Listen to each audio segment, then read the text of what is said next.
কুরবানির সাথে আকিকা দেয়া যাবে কিনা, খুব বেশি আলোচনা হচ্ছে এই প্রসঙ্গটা যে কুরবানির সাথে আকিকা দিয়ে দেয়া যাবে কিনা। এক্ষেত্রে আমরা উত্তরে বলবো যে কুরবানি এবং আকিকা আপনাদের খেয়াল রাখতে হবে যে দুটি ভিন্ন দুটি ইবাদত।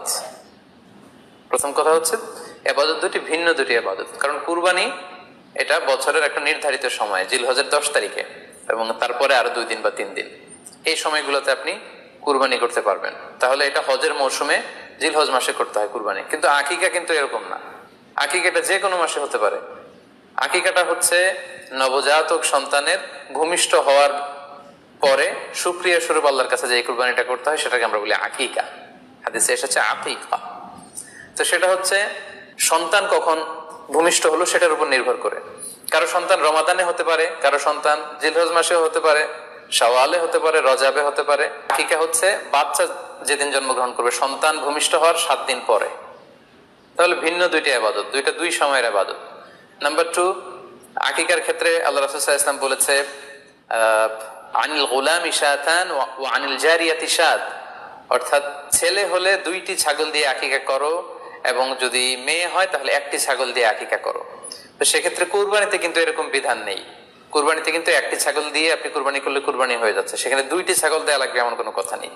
তো এভাবে আমরা বুঝতে পারতেছি, খুবই স্পষ্টত কমন সেন্স খাটালেও আমরা বুঝতে পারতেছি এবং আল্লাহ রাসূল সাল্লাল্লাহু আলাইহি ওয়াসাল্লামের ভাষ্যগুলো অনুসারে আমরা বুঝতে পারছি দুইটা 2 ধরনের ইবাদত। যদিও এই 2 ইবাদতে কিছুটা মিল আছে, কিন্তু দুইটা 2 সময়ের ইবাদত, দুইটা আলাদা, দুটি উপলক্ষ, দুইটার আলাদা নির্ধারিত সময় রয়েছে।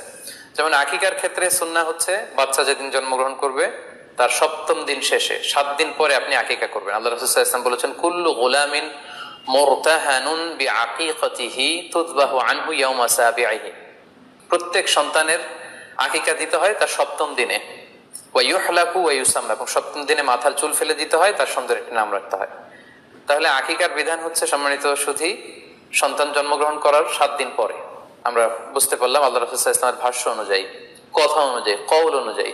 এবার যদি আমরা আল্লাহ রাসূল সাল্লাল্লাহু আলাইহি ওয়াসাল্লামের আমল দেখি, ওনার ব্যক্তিগত আমল কি ছিল, সেক্ষেত্রে আমরা সহিহ ইবনে হিব্বানের একটি হাদিস উল্লেখ করব, যেটিকে ইবনে হাজার আল আসকালানী উনি ওনার ফাথুল বারীতে সহিহ হিসেবে উল্লেখ করেছেন। আয়েশা রাদিয়াল্লাহু তাআলা আনহার বর্ণনা, তিনি বলেন যে আক্কা রাসূলুল্লাহ সাল্লাল্লাহু আলাইহি ওয়াসাল্লাম আনিল হাসানি ওয়াল হুসাইনি ইয়াউমা সাবিঈ ওয়া সাম্মাহুমা।